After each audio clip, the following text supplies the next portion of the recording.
What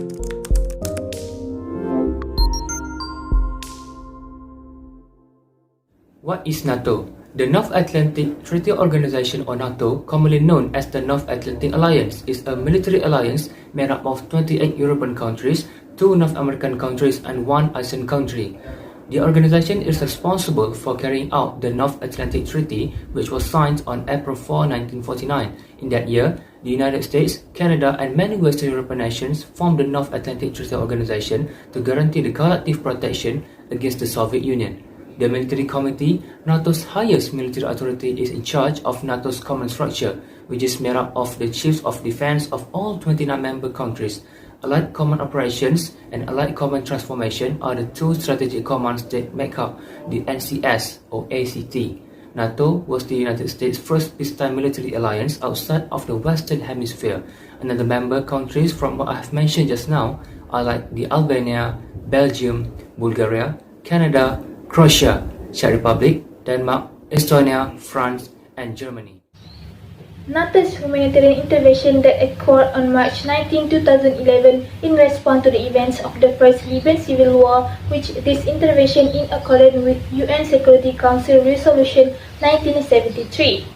The UN to international community urged to safeguard the Libyan people, and NATO therefore responded. The affiliation of NATO and its allies in actions of striking a weapons embargo, initiating a no-fly zone, and protecting Libyans from threat or attack. The country of the Qatar, the United Arab Emirates, Morocco, Jordan, and Sweden were among the allies who backed the operation. Next is on the chronology of the NATO intervention in Libya. This started on February 2011 when there has been reported to be a tranquil protestation towards the Muammar Gaddafi regime.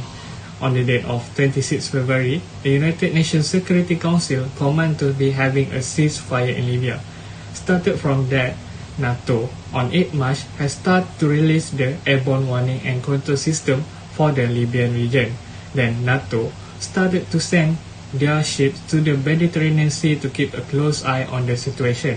After that, NATO started to enforce the United Nations to shutting off the cost of weapons and mercenaries to Libya using the seaways.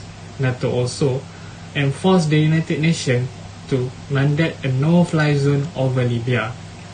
Starting on the 31st March, the international military campaign in Libya is now under the sole direction of NATO. NATO have used its all air and sea assets to begin the military operation in Libya to defend the civilian. Then on 14 April, the Foreign Minister of NATO and their allies have agreed to employ all available resources to carry out the United Nations mission. For that, the NATO Defense Minister and allies also have decided to keep the operation ongoing as long as it takes to end the Libyan conflict.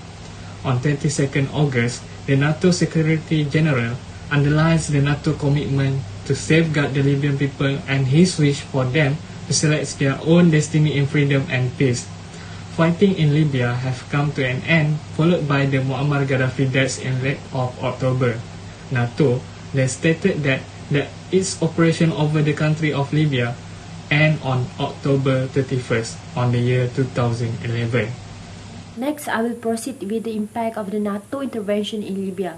The debates on Libya and controversy over the implementation of Resolution 1973 noticeable affect the atmosphere in the United Nations Security Council soon after the resolution passed. This statement can be proven when there are an analysis of the non-profit organization which is Security Council had a report in New York affirmed in their review of the year 2011. Based on the review, it stated that controversy surrounding the implementation of the protection of civilian mandate in Libya appear to have created a new level of mistrust among council members that negatively impact the council's work. Plus, it's not only on protection of civilian issue, but also more generally on other aspects. This view is supported by the diplomats who worked in the council in 2011 and 2012. In addition, there are two main impacts that can be focused. First, the debates on Libya lead to an explosion of discussion of responsible to protect and increase international engagement with the emerging norms. Second, the controversy led to a shift in international normative debates on protection by creating a coalition between those human security advocates who oppose reaching the mandate of Resolution 1973 and those countries with non-aligned or post-colonial perspective that oppose regime change out of principles. This new coalition facilitates the start of an increased discussion about Security Council accountability and criteria for humanitarian interventions. The NATO intervention in Libya has thrown up some emerging consequences for Libya and the international community. However, the humanitarian intervention had a lot of Libyans settle down the conflict within their country with their former president. Thus, NATO goals of rescue the civilian of Libya are still being achieved.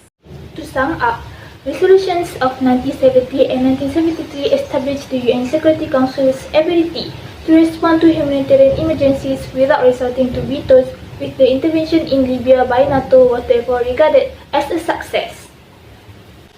The duty to protect over the Libyan and the country by NATO has gained respect from people, as the intervention are indicative of how best to safeguard civilians from the insecurity commission within their own country.